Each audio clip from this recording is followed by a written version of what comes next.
meditation of truth. I want to ask, are there any children in the room? Are we all adults here? Good. So I know, many of us try really hard to protect our children from what's happening sometimes in the news, and today I'm going to be a little bit graphic at times and talk about some things that maybe they haven't been exposed to this week, so I just wanted to be sure that we were all adults here. Of course, some of you may still want to leave. And what a week, yes? Yeah.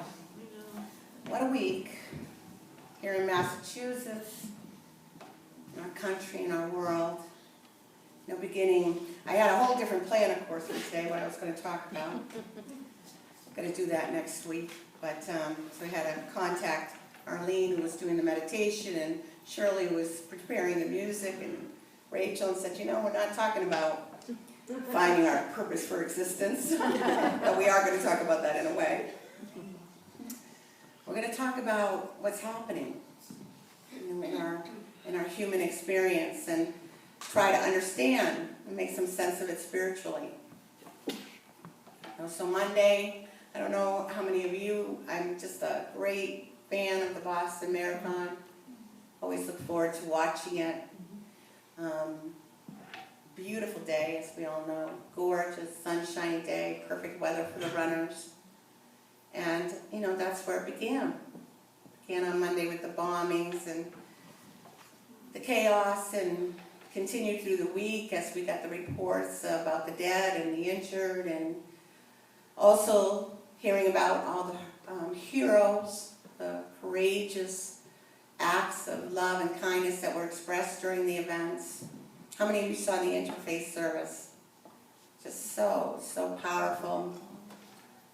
That was, I don't know exactly what day that was, if it was Wednesday or Thursday. And then the events of Thursday evening, starting at 1 o'clock, throughout Friday with Watertown.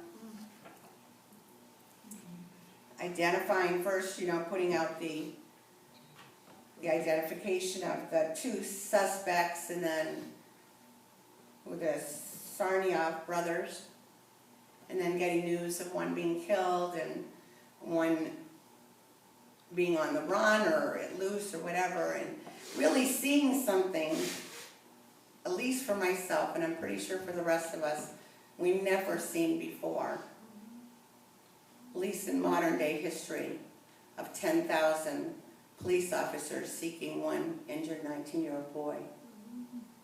Having the entire city of Boston shut down, and many of the surrounding towns, constant coverage on the television. Really amazing events, yes? Until the capture of the boy.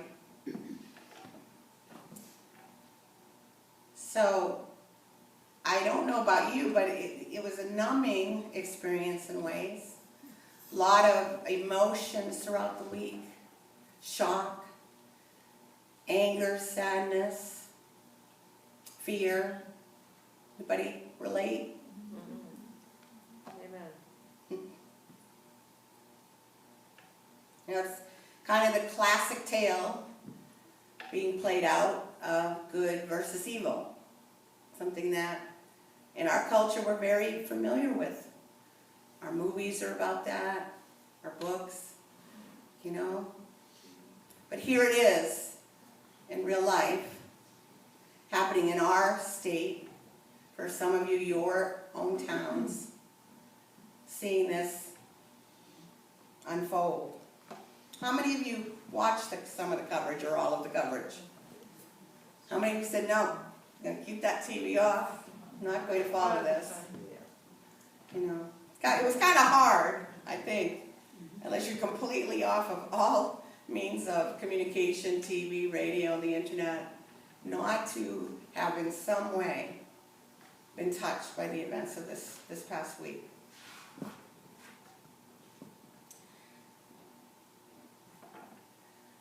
How many saw the cheering crowds in Watertown? Yeah. A real sense of comfort that some people had at the capture of the boy, right? a sense of, we're safe now. A sense of gratitude to those 10,000 or more police officers and first responders. A sense of relief, perhaps, for people who had been really right in the midst of it in Watertown.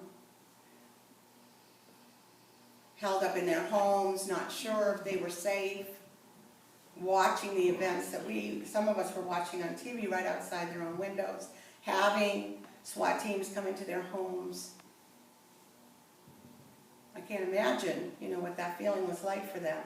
And so there was a great sense, right, of relief and joy that it was over and gratitude. Kind of had that strong sense of community. How many have seen the logo lately of Boston is Strong? Boston is Strong. We all have this need for a sense of belonging, sense of community, and we get that in different ways. We may get it in our congregations, our churches, in our towns, in our cities. Certainly, you can't be from this area, from Boston, and not have been affected by a sense of belonging to the Boston community with all our wonderful sports teams, the Patriots and the Bruins and the Celtics and the Red Sox and the Boston Marathon and things like that, that unite us and give us a sense of togetherness and identity.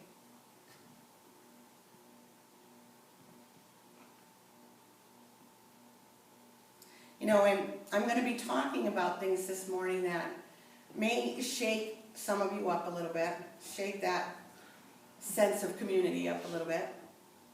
But, I've told you before that preaching doesn't have to do with always comforting the afflicted, but afflicting the comfortable. I'm not saying we're comfortable, especially this week, but comfortable in our rituals and our routines and what we fall back upon when we feel anxiety, when we feel fear, when we feel stress, what we sometimes resort to. So I might shake that up a little bit, but I want to acknowledge, before I go into that, the people who've been affected so directly by these events. The capture of this young boy is not going to necessarily change anything for them, right? Campbell family from Medford, their loss of Crystal, who would have been 30 next month. Or the Liu family in China, who lost Ling Zi, a 23-year-old from Boston University. And of course, the Richard family of Dorchester, who lost their precious 8-year-old little son, Martin, and who's the mother, Denise, and the young daughter, Jane, were gravely injured as well, still very critical. The Collier family, I'm not sure where they're from, but I know Scott was from Somerville, but very much loved patrol officer at MIT who was planning to become an officer in the Somerville Police Department next month. And all the gravely injured, right? We have pictures of many of them, don't we? Richard Donahue, the police officer, who's in critical condition. The 54 who still remain hospitalized, 6 of whom are in critical condition. Just the images of the senseless loss of life and limb in this situation. That is still, I'm sure, burning brightly, in our minds and in our hearts for these individuals. But how do we relate to all of this as Unity True students? What is the spiritual truth of everything that has happened? Have you asked those questions this week?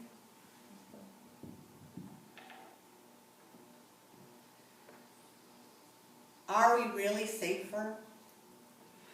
Because one boy's dead and one's in the hospital in critical condition. Are we safer?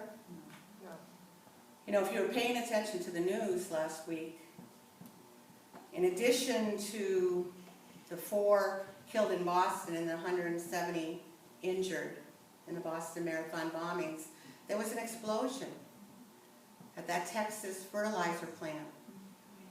14 people were killed and 200 injured. In China, 6.6 Richter scale earthquake, 157 dead, 5,700 injured. Are you any safer because the boy's dead and the boy's in jail? We can control anything out here. We want to believe that we can. We are so afraid. One of our biggest fears is death. So we want to believe that we could somehow make it safe for ourselves and our loved ones. But whether it's a terrorist attack, if that's what you want to call this, whether it's an accident, whether it's a natural disaster, there's no guarantees, are there? Even if you were to stay in your house and yet never leave, I'm going to be safe, right? You know, you remember in Florida, the man in his bedroom, swallowed up by a sinkhole? Folks, there is no safety net. So breathe. We know that, right? We don't want to look at it. We want to somehow convince ourselves that we just have enough guns and enough protection and enough social media chatter, we can get this under control. We're going to be okay. Nothing can happen to us if we can just figure this all out. I talked to you about this, right, with the shootings at the elementary school. Wanting to figure it out and analyze it so that we can contain it and have it never happen again. But we know that this is a human experience that repeats itself and repeats itself with different faces and different scenarios over and over and over again. We know that, right? Do we know it? So where is the control? Where is it? Inside. What did we hear in the meditation? Where do we turn for the peace, for the poise, for the calm, for the assurance, for the knowing all is well? Do we make that determination from what we see out here? If you do, you're not going to be a very happy person. Because I guarantee you, tomorrow will bring another situation that is not going to be pleasing to your physical eye. If your peace, if your security, your safety lies outside of yourself, what's going to happen? You're going to become disillusioned, despairing, depressed.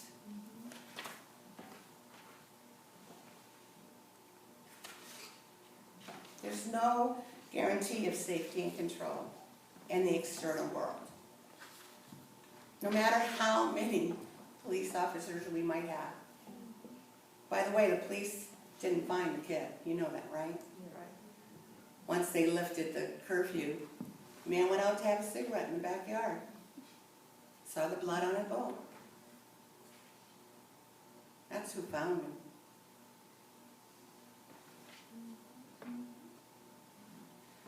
So what do we learn in unity? What are the principles that guide us? What are our teachings? The first core belief of unity teaches us that there's one presence, one power, God, the good, omnipotent. We say omnipotent because Charles Fillmore, our co-founder, wrote it that way, but it's omnipotence because God isn't an anthropomorphic being. God doesn't have a quality of being all-powerful. God is all-power. God is everywhere present. God is absolute good. You know, we teach in unity, divine mind, divine idea, expression. Father, Son, and Holy Spirit, metaphysically interpreted. What that means is there's a divine mind where everything is already done, absolute perfection. And from that divine mind comes divine ideas. One of the divine ideas is the only begotten Son of God, the Christ, which is you and me. We're expressions of that. Could be poor expressions. But we're expressions of that divine idea of the Christ. And it is through us, through our level of consciousness, through our level of understanding and awareness, that we take those divine ideas and we form substance. We co-create with God and we bring that into manifestation and demonstration. This is a really complex concept, I know. But God didn't create this world. We did. Did you get it? Yeah. Divine mind only can express in divine ideas. Divine ideas working through our consciousness forms substance and brings into manifestation. Sometimes we do it with magnificence. And sometimes we do it mighty bad. Evil is error, folks.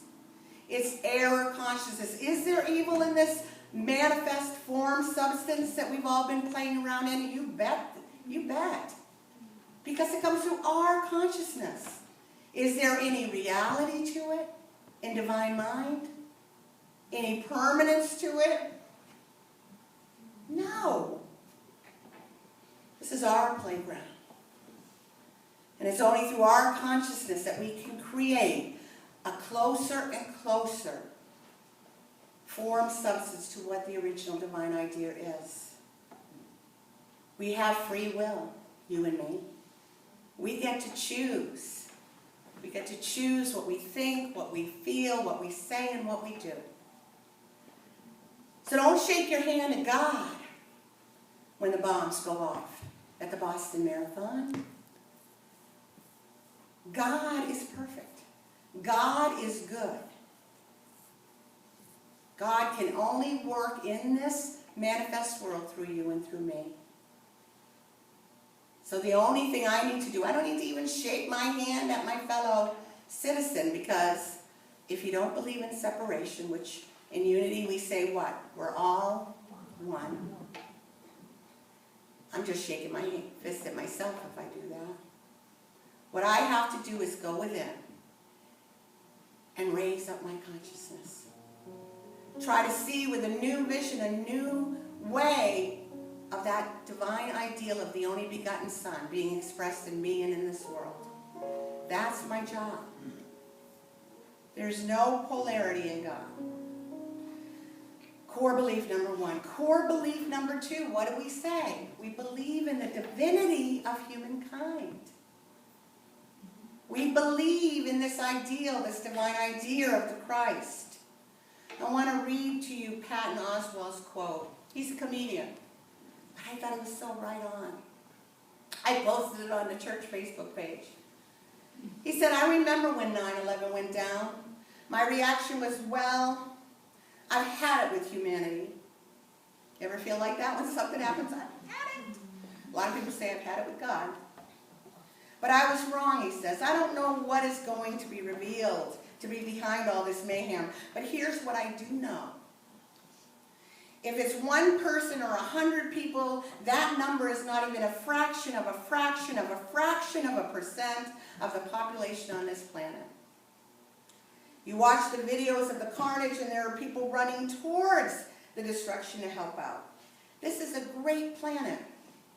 And we're lucky to live on it, but there are prices and penalties incurred for the daily miracle of existence. One of them is, and listen to this, I love how he phrases this. One of them is every once in a while the wiring of a tiny sliver of the species gets snarled.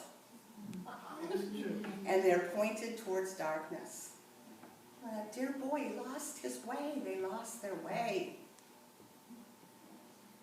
But the majority stands against that darkness, and like white blood cells attacking a virus, they dilute and weaken and eventually wash away the evildoers, and more importantly, the damage they wreak. This is beyond religion or creed or nation. We would not be here if humanity were inherently evil. We'd have eaten ourselves alive long ago.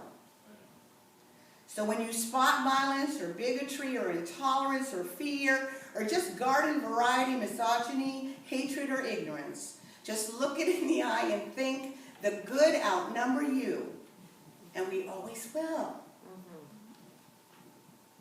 Now let's take this as not a separation thing, but that the good that's going on in the consciousness of you and me will always outnumber the error.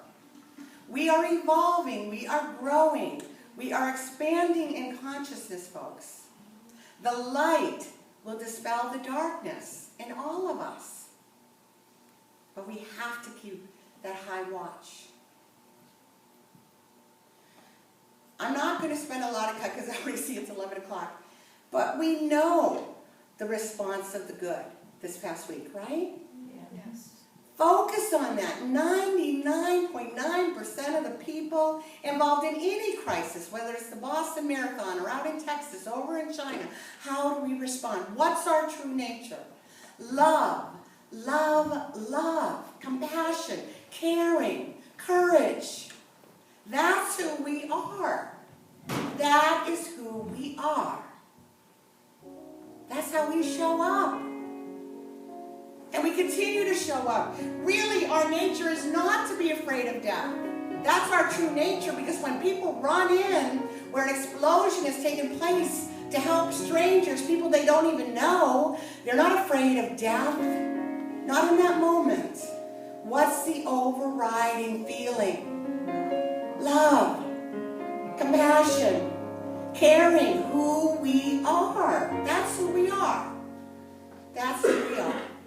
You know, the prayer of Assisi says it. Lord, make me an instrument of your peace. Where there's hatred, let me sow love. Where there's injury, pardon. Where there's doubt, faith. Where there's despair, hope. Where there's darkness, light. And where there's sadness, joy. O Divine Master, grant that I may not so much seek to be consoled as to console, to be understood as to understand, to be loved as to love. For it's in the giving that we receive. It's in the pardoning that we are pardoned. And it's in the dying. It's in the dying that we're born to eternal life. We're called to see this truth in those boys.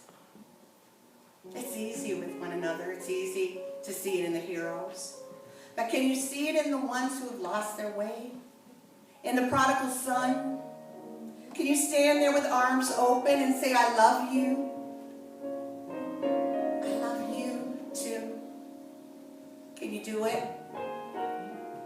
Or do you have to belong to your little clique, whether it's Boston, whatever community, and say, you're other. You're my enemy. You're not part of me. I have no shadow within me. Or can you see that we are called to be a part of a greater community? A community that the Master Jesus came to tell us about. A community that is completely different than what we experience in this human earth. He told us about it on the Sermon to the Mount. He came and said, this is the way, be in the world, but not of it. What did he tell us, folks? He said, blessed are the poor in spirit. Theirs is the kingdom of heaven. Blessed are those who mourn. It's all right that we mourn, for they shall be comforted. Blessed are the meek, for they will inherit the earth. Blessed are those who hunger and thirst for righteousness, for they will be filled. Our third core belief, universal law. Nothing to worry about, folks. There is a justice beyond this place and time that's operating for all of us.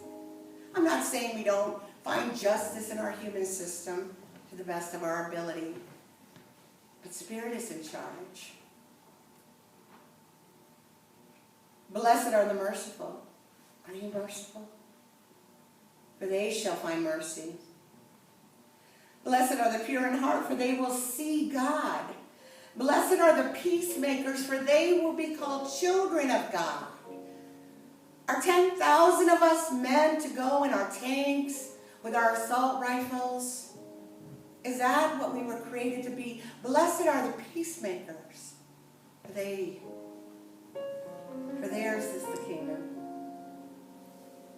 And they will be called children of God. Blessed are those who are persecuted for righteousness' sake, for theirs is the kingdom of heaven.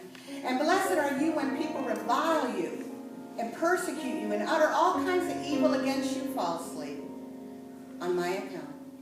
Rejoice, be glad, for in the same way they persecuted the prophets who were before you.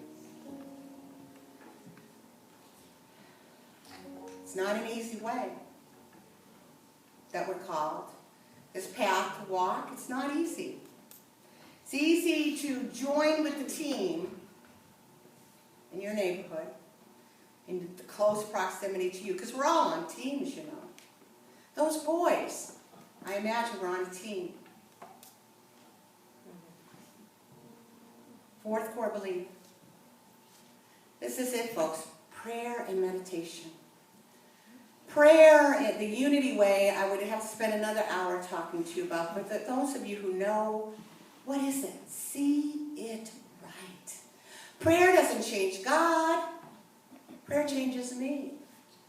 But prayer lifts my consciousness up to know the truth, to see it right, to remember these principles that I have been taught, that I know, but can I live?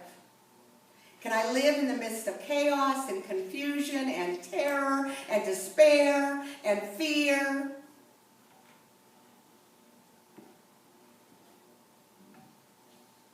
Meditation. Meditation, just being quiet. I remember the day of 9/11. I was with my family in Vermont, and everybody, we're all at the TV watching the buildings come down. And I had just, I was in seminary, just finishing up seminary at that time, and I watched for a while, everybody was all upset, and then I went out into the backyard, into the sunshine, and I meditated. And I meditated, and I meditated. Our Gospel of John says, perfect love casts out fear. Perfect love.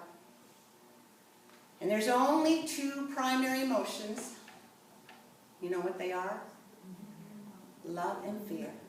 It's your choice. Two emotions at the bottom of everything else. Love and fear. And fear is false evidence appearing real. Martin Luther King Jr. said what? Darkness cannot drive out the darkness. What can? Only light can. Hatred cannot drive out hatred. Only love can. If we want to establish the kingdom of heaven on earth, it's up to us.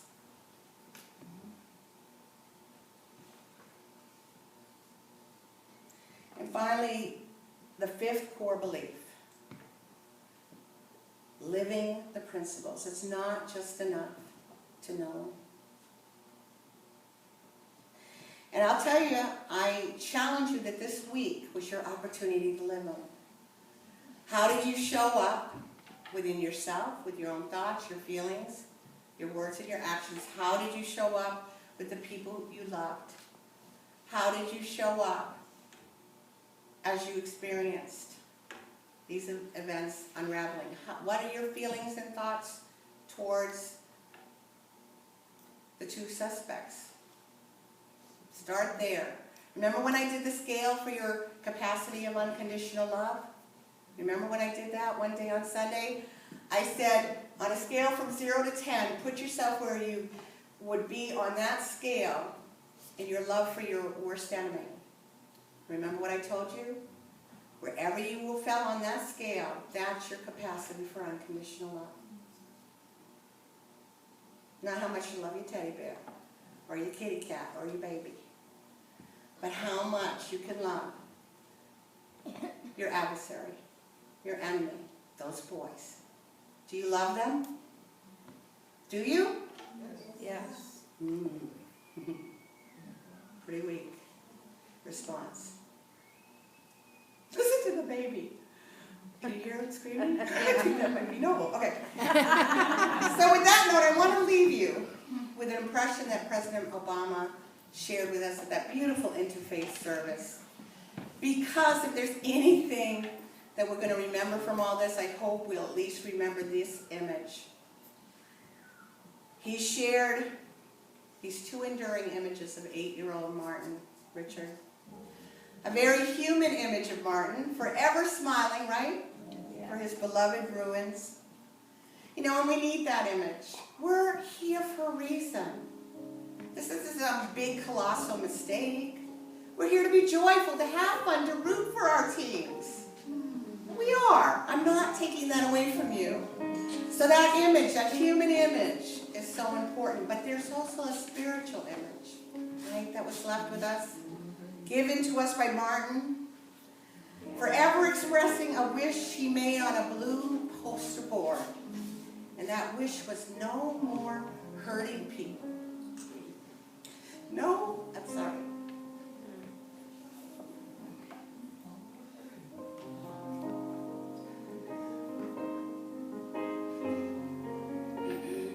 No more hurting people. Peace, peace, peace. Peace within you and peace within me towards everyone.